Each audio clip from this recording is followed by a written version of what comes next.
Welcome to ECOS 2020 Environmentalist of the Year Awards. I'm your host, ECOS board member Michael O'Sullivan. To celebrate Earth Day this year, we are honoring people who are doing great work to protect the Earth. ECOS, the Environmental Council of Sacramento, was founded 50 years ago by the people who organized the first Earth Day in Sacramento, the same folks that did so much to protect our environment. During those 50 years, ECOS has worked hard to limit sprawl, protect our native habitat, give us healthier air and water, encourage public transit, and reduce greenhouse gas emissions that cause climate change and contribute to our increasingly brutal weather. I'm proud to say here in Sacramento, people have really stepped up to meet this difficult challenge. So ECOS has not one, but 4 climate heroes to present to you today. Each one has made major contributions in their own unique way. So here to present our awardees is the president of the ECOS Board of Directors, Ralph Proper. Over 30 years ago, ECOS successfully prevented CalExpo from paving over Bushy Lake. Never heard of it? Bushy Lake was little more than a backwash bordering the south side of CalExpo. Sadly, it was on its way to becoming a golf course. That is, until Sac State professor Michelle Stevens started the Bushy Lake Restoration Project. ECOS is proud to award Michelle our Outside ECOS Award for protecting what is truly a precious local habitat. I'm Michelle Stevens. I'm a professor at Sac State, and I've been an environmentalist my whole life. There was a fire here in 2015, and I came out, and my little piece was the Bushy Lake, to do the restoration at Bushy Lake after the fire. Bushy Lake was going to be a golf course, and Save the American River Association got legislation to save Bushy Lake and turn it into really a wildlife natural resource conservation area on the lower American River. We have otters and beavers and turtles and all kinds of avian diversity. We're planting important plants for cultural plants and animals. So I want to leave something behind for our community, and this seems to be where I've ended up. This one's 5C? Which one? That one? So this one was 5C right here, I guess. We have a team of people working out here. And I think she needs some help, Erin. Can you help her with planting these? The students who work with me are interested in field work. Many of them are now working for state agencies. They love nature. They have a reciprocal relationship with nature. It heals them to do restoration. It's empowering. It makes me feel like I can actually make a difference in my community, and it makes me feel like we're really doing something important out on the American River. Every work out here is with students in a small budget. Nothing has been paid for, no consultants, everything by hand, no heavy equipment, no herbicides, just weeding by hand with student volunteers and community volunteers.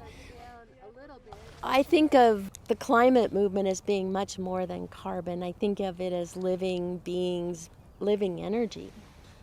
So I'm concerned sometimes in the climate movement, there's too much talk of technology and carbon and not enough about the living, vital life force of these beings we're sharing our planet with.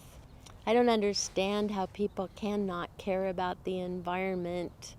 I think they get lost in commodification and resources that are a thing or an it, and not that we are in kinship with, that we have responsibility to the past and to future generations to care for.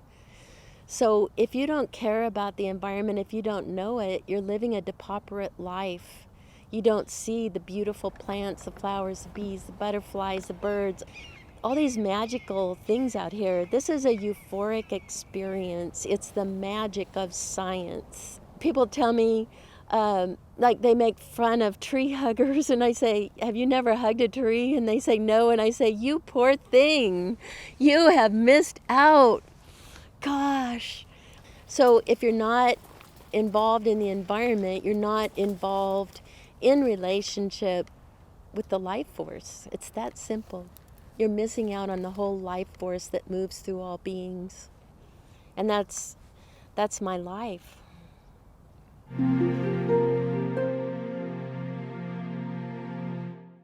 ECOS's Young Environmental Leader Award goes to Moise Muir. As a Sac State Environmental Studies major, Moise worked on environmental restoration projects and was well on his way to becoming a climate activist. And that was just the beginning. Since then, this 24-year-old has become the staff coordinator for 350 Sacramento's many activities. He's worked on the Mayor's Commission on Climate Change and become a leader and trainer in the Sunrise movement of young environmental activists. He may be soft-spoken, but his actions have been loud and clear as he becomes a significant force within our climate activist community. My name is Moise Muir. I use he, him pronouns. I work for 350 Sacramento as their current program coordinator. And outside of that, I volunteer a lot of my time at Sunrise Movement Sacramento. I work with a lot of younger people on the environment because when I was a younger person, I didn't have someone who worked with me on it. I had to figure it out myself. And so I work with younger people on the environment because that, I think, to me, is investing in people. It's investing in their skills, investing in their knowledge, their confidence, their ability to organize, their ability to be activists of their own. So much of what we're doing is trying to get people connected and round them up, and Moise is really good at making things happen and making sure that there's a spreadsheet for something so we know who we've talked to and who we haven't. All of that work that's really essential to making change that people don't always think about when they think about activism. Right now I am hosting a student environmental activist training program. And so what that is basically kind of a 10-week curriculum. And so each week we kind of have different topics that we focus on. I am taking Moise's training because for a while I wanted to learn how to become more sustainable and how to fight for what I believe in, but I didn't know how. It's supposed to be an introduction to these concepts, to these civic skills, to these kind of community organizing and activist skills, so that hopefully people that go through this program feel comfortable talking about these things, have some amount of practice with these skills, and hopefully empowered to do something with those skills. I think before, like online, you're going to find like a lot of wishy-washy answers, but he really gives us a clear guidance on what we can do, and especially in the Sacramento region, what we can do specifically. People tend to think of activism as kind of spectacle, as kind of a big flashy thing that happens. That is only a very small fraction of the actual work of organizing. I think organizing is absolutely the slow work. It's more a slow, gradual change over long periods of time. It's not an instantaneous thing that happens. We live in a very individualistic society in which you're taught to be an individual, and what I found was missing for me, and I think a lot of people might find missing in their lives, is community. In the COVID age, I can't imagine what's the kind of isolation and disconnection from society, from one another, that people growing up right now are feeling. And I think community organizing is the antithesis to that. It is the solution to that isolation. It is, it really is our purpose. What are we here for? Again, what is the society for? I never thought that it would be me in that position until I found that it was. Hey, this is Moise from 350 Sacramento. It was me that was doing something. I think everyone has the potential, everyone has the opportunity and the ability to be that person that they think is doing something to make a difference. It is you. It's all of us. That's what people power means.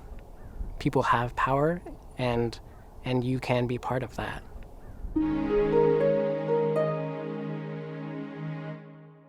ECOS Environmental Hero Award goes to Ann Stossbaugh.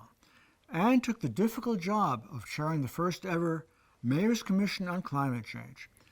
As Sacramento struggles to become a leader in climate activism, and is inspiring us to stay engaged with the city to ensure that these recommendations are incorporated into the city's climate action plan. Anne's hard work and energy has laid the foundation for Sacramento's environmental future. I feel compelled to do this work. I feel passionate about it. I do it for my kids and everybody's kids.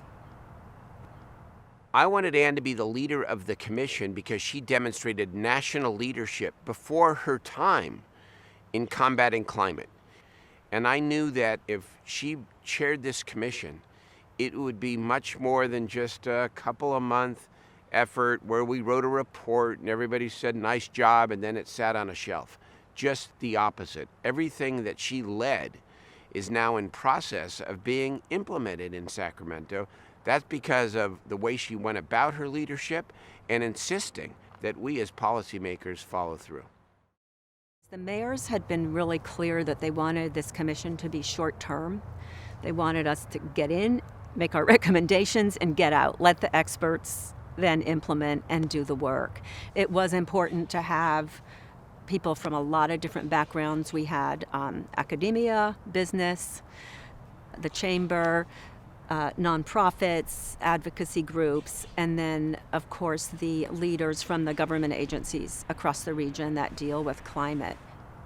We hired a local government commission to do the support work and really help support and facilitate with the agenda and all the logistics.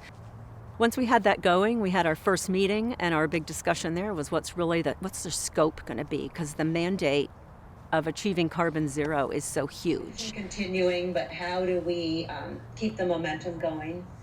The emissions in the city of Sacramento, over 50% come from transportation, and about 40% come from heating and cooling our buildings.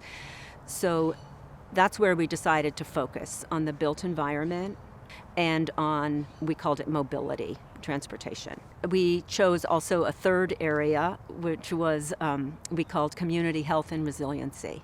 And that's really making sure that our neighborhoods, and especially our underserved neighborhoods, are ready and can adapt when the impacts of climate come. They're already happening, and we see how dire they are. So we created 3 technical advisory committees made up of community leaders and technical experts. And there was really an outpouring of interest in serving on those committees. And in fact, ECOS representatives were on, I think, all of them. It was a cast of hundreds of people made this happen. But although it was a lot to navigate and coordinate, it was all very inspiring because there was so much positive energy around it. At the end, the vote to adopt the report and send it to the 2 mayors was unanimous. And that was huge. Unanimous vote to move the mobility strategies forward. Congratulations to both of you. Good job. The commission is formally over, but my work isn't done, and I'm committed to making sure that our work is taken seriously and that the recommendations come to fruition. It's important to me that when I undertake something, that I bring it to closure.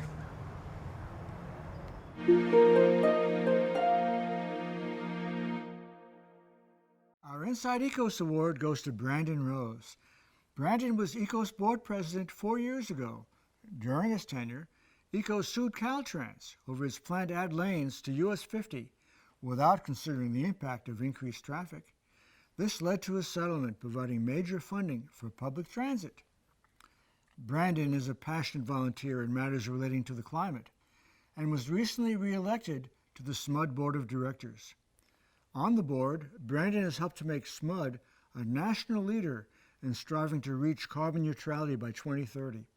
His work to help SMUD transition to a greener future is a model for utility companies everywhere. So I'm Brandon Rose. I am an elected member of the SMUD Board of Directors, and I'm the immediate past president of ECOS. And then in my day job, I'm an air pollution specialist with California Air Resources Board. So I was in my senior year at UC Davis, and my summer job was for the UC Davis Geology Department. And it was up in the Feather River watershed doing Cal-Fed Bay Delta work. And what we were doing is surveying these beautiful mountain streams. And I was up there surveying, and it was gorgeous. And down in the valley, it was up like 110 degrees, and I was miserable up there. And that was the moment, my aha moment, where like, oh, I don't want to do field work. I want to be in the office. I'm definitely consider myself a policy wonk and more of a technocrat. Like, I enjoy the technical aspect. You know, one of the things about being, you know, a professional environmentalist, right, is knowing how to write policy. And so I can take the idea, there might be a great idea from an advocate, but they don't know how to articulate that into a very clear, consistent government policy. And that's something that I've gotten really skilled at over the year, writing regulations. We're approaching runaway climate change, right? And we have relatively short periods of time to really change that trajectory. I mean, SMUD decided to create a climate emergency declaration because it's the right thing to do. And setting an aggressive goal is the best way to get where we need to go. Writing the climate emergency declaration, you know, it was a challenge. It got stalled several times, sort of picked it up off the floor, put a few chest compressions on it, and kept it moving. There was a lot of different opinions in what should be in there, how it should be written. And one of the things I did is I took all the final comments from the staff and the board members and the advocacy community and rewrote the resolution to capture all the aspects and essence of what those comments were.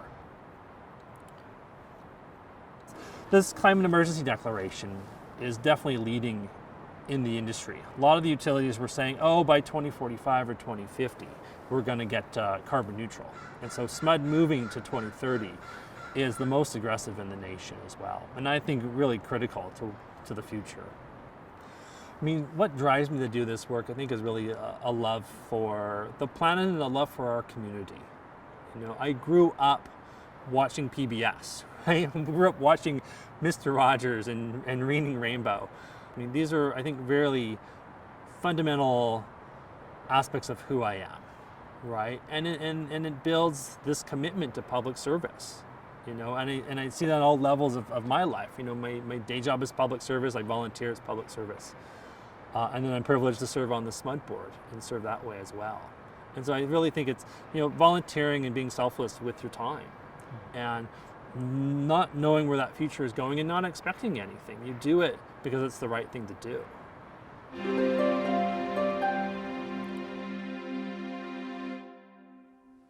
So that's it. Our 4 climate heroes. We are really lucky to have them here. We hope their stories will inspire you to do more this coming year to protect our environment. For the sake of life on our planet, our species, and our children. And ECOS will be there too, fighting the good fight, ready to help in any way we can to make this world and our community a better place. I would like to take a moment especially to thank our sponsors. Without their help, we wouldn't be able to bring you inspiring stories like these. At the John Muir level, a thank you to Andy Sawyer and Carol Bingham, Sacramento Municipal Utility District, SMUD. We would also like to thank all our sponsors. Their contributions allow us to continue our environmental work and give support to our organization. They also help us continue our tradition of recognizing and honoring our Environmentalists of the Year. So a huge thanks to everyone. If you've been inspired by these stories, please consider what you can do to help. Real environmental progress is more than the efforts of a few heroes. It takes an entire community. So thank you for watching. Until next year, please stay safe. We look forward to announcing our 2021 awardees and seeing you at Sacramento's 2022 Earth Day Festival.